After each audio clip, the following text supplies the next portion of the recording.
on social media. We always are commenting on each other's stuff on Twitter. So you should go follow us on Twitter for sure if you want to be entertained. But I'm going to bring Rachel Brenke. I'm probably screwing up her name, and she'll correct me like everyone does. Brenke to our show. Rachel is a taco-loving, dog-rescuing, coffee-drinking entrepreneur from the East Coast. Awesome. I guess I'm on the West Coast, so I guess yay, East Coast. She has spent over a decade helping entrepreneurs legally protect, market effectively, and strategically implement their businesses. She's not any other lawyer. She is not any other lawyer. She is very unique. She brings legal and business strategy and advice. I could speak English today, I promise you. From a perspective that comes from a multi-biz owner and a passionate entrepreneur herself. She is also, not that that's just the only thing she does. Not only does she do that? Like, I don't know what's up with our guests. Y'all do you guys are like the most talented human beings ever. She also hosts the Business Bites podcast. And that is a short form podcast where busy entrepreneurs can find quick and valuable education. So basically, the goal is to grow your business in 10 minutes an episode, including topics on legal, business, marketing, and strategy. Their tagline is, don't put off business education due to lack of time. Something that we've all had a lot of the last few weeks. This is a great podcast that you should be jumping on and listening to. It can help with your business, big or small. If you're a small business owner, I cannot stress enough to go check out this podcast. She also is an accomplished book writer, or author, as we like to say. Her latest book, The Laundry List, is a real-life practical guide to balancing family and business. Rachel walks you through the setting realistic and flexible goals, choosing a workspace, balancing household chores, and organizational tips to get your business rocking over and over again. So, who better to learn this from than somebody else in perfect way? Rachel, welcome to the show. Hey, how are you guys? It's Friday, and I get excited for Friday no matter what. Right? I mean, it's Friday. You got to be excited for Friday. I am excited for Friday because it gives me more Twitter time. Yes, Twitter time is important. So how have you been during this? You're a mother of 5, if I read this correct. Yeah, it's been, I call them children of the quarantine for a reason. It has been something. Homeschool is going. Homeschool, yes. Isn't it lovely? Ours are teenagers. So we've dealt with week 1, it was, I'm bored. And now they're homeschooling. I mean, my son, they're off on Fridays. I mean, I think they have to read for 2 hours and do PE. So apparently to a 13-year-old that's playing Xbox, which is new to me. And whatever. And I feel like my daughter, I love her to death, but I swear all they do is like, they did PE. They do TikTok videos and Snapchat and those things. But it's just like one big chat. It's a very interesting world to watch these homeschooling kind of shenanigans. But let's not focus on the negative of homeschooling, because that's stressful enough. I didn't sign up for this, by the way. I was like, I'm good at being a Marine, love law enforcement. I did not sign up for this other stuff. No. Well, what's funny is my kids are actually wanting to start their own YouTube channels and podcasts and all that. So I think we're going to move into doing multimedia and PE, and that's going to be it. I mean, that's where we're at. I mean, this show came from this whole idea. I mean, I was sitting with my daughter when it first started. She was very, she's 15 going on what feels like 25.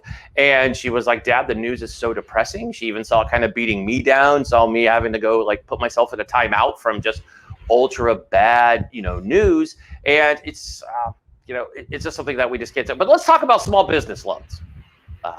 Hopefully, let's talk about. Let's get into that, because business owners, and you specialize with small businesses. So let's talk about small business loans. I saw today that JP Morgan has done over $50 billion in loans in like 3 days.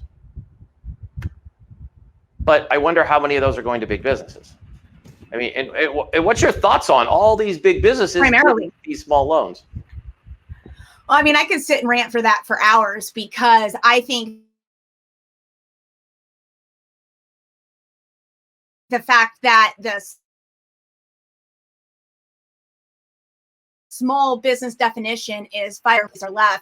Unless you want to structure your business. So if you're a franchise, but each of your franchise locations is an entity with less than 500 employees, that's considered small business. You have these publicly traded companies that are also less than 500 employees. So they're fitting within what the definition that the SBA and the CARES Act allowed for all this relief.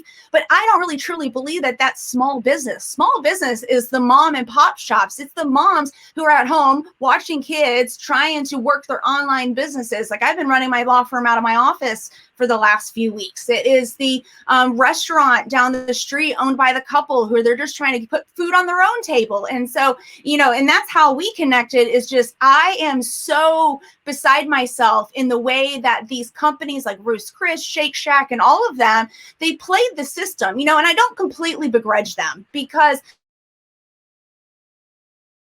when all this came out, the SBA just said small business, here's the definition you can apply. And they're lawyers, because unfortunately, not all lawyers are ethical, or they want to be cunning. And, honestly, they were just doing their jobs for these organizations, for these companies, these large behemoth corporations. But then what happened is the banks are also looking out for themselves. And so it's essentially us mom and pop shops are standing in line waiting for the money in a system that we've already paid into, and we pay exorbitant amounts of money into, but the big companies are walking right past us, and they're going to the front of the line because SBA delegated, and this is specifically for the Paycheck Protection Program, EIDL, that's a whole other separate issue, but they're essentially, the banks are pushing the little people aside and opening the doors and calling in the big folks. And why is that? Because the banks are just the pass-through and processing and everything to the banks and giving them the money. But the banks aren't doing this as a charity. They're making money. So the larger the loan that they can write, the more money the bank makes. A mom and pop shop like myself may only be asking for $25,000, not $25 million. And so which is the bank going to choose? The one they're going to make more money on. And that's true. And I know you and I went back and forth on Twitter talking about our friends, the Los Angeles Lakers, with their $5 billion net worth, taking a $5 million loan and then want us to clap for them because they paid it back, which is funny that people keep thinking this is some reward system that they're paying back. And I know right following that, our next guest is another business owner in the restaurant field. So I can't wait to have his insight of this. He just had an amazing article in the Wall Street Journal that we're going to share in our feed. But it's so alarming that these big businesses are bullying small business owners. They're getting to the front of the line with these bots, and they're like, oh, we repaid it. Well, nobody gets access to that money. So great for you. But the only reason you repaid it is A, you got caught. No. B, it was bad PR and you needed to. It's just, I'm ashamed that the government just kind of let it go. And they're like, oh, if you don't return it by May 7th, we're going to sternly shake our fist at you on TV. There's no consequence. People will still go to Shake Shack because at the end of the day, the unfortunate part is that most Americans are like, oh, whatever, it's fine. But not for me. Ruth Chris, you're gone, and we love Ruth Chris. Shake Shack, I really love you. You're gone. Anybody who's on that list, That's why we want to support small businesses, and I preach that all the time. Stay local, support those folks.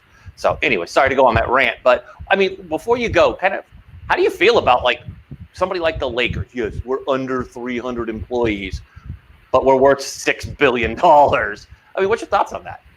I think there's a lot of other issues than look at an organization like the Lakers. How are you really under 300 employees, or 500 employees was the max for the SBA loan stuff? And it makes you wonder, are they properly classifying workers? They probably have a bulk of their workforce are contract workers who right now are not getting paid because they're not working. They have no benefits. So it makes me wonder if there's more to the problem than them just being a large company that gets this money. It's you really only have 300 employees. How much of your staff, all of your support, are all contractors? You're not providing them any benefits. Are they abusing, and I use the term abuse not in like a physical way, are you abusing the system in not providing these workers during normal times that work for you? You're classifying them as a contractor. Are they actually treating them like independent contractors, or are they just now reaping the benefits of not having to pay different unemployment So just for me, it's just the tip of the iceberg. And like I said, I don't completely begrudge these large corporations. I mean, I'm not going to be going to Ruth's Chris anytime soon. I mean, we're not going anywhere. But, you know, it really was on the SBA to get a better definition to, you know, that list that we saw put out. I went through there and was astonished at how many people were publicly traded and things like the Lakers. You're telling me my two office law firm downtown compared to the Lakers stadium? Come on now, which one's a small business? But guess what? The government and SBA allowed for them to apply. Can't fully begrudge them. It just makes me wonder, though, how these companies are fitting in that definition. And what can we do about it? I'm with you on this. It is amazing. I'd love to have you back on. If you'll agree to come on every couple of weeks and we could just talk about small biz so business owners know where they can get good tips. If you wouldn't mind, I'd love to have you on. I could talk to you for a full hour episode. Unfortunately, the other guests are like, dude, I want to go on too. I know. They want to get to their Friday. I know, but you are awesome. Thank you so much, Rachel. Tell folks before you go how to get a hold of you. I can tell you don't use the website that you're currently seeing because yeah. No, we'll fix that and get the right one. But no, that's fine. It's funny. Like Sandra said, I'm the only Rachel Brenke in the world. So you just Google me. You can find me everywhere. It's on the websites, that link, as well as all social media. I'm super active. It's not hard to get a hold of me. So feel free to reach out. And especially if you have questions about PPP, EIDL, and everything else that's going on right now, Twitter's going to be your best bet because that's where I'm having the biggest conversation. So come join me and Eric over there. That's where we're at. Thank you, Rachel, for coming on. I can't wait to have you back on. Have yourself a great weekend. Thanks. You too. Thanks.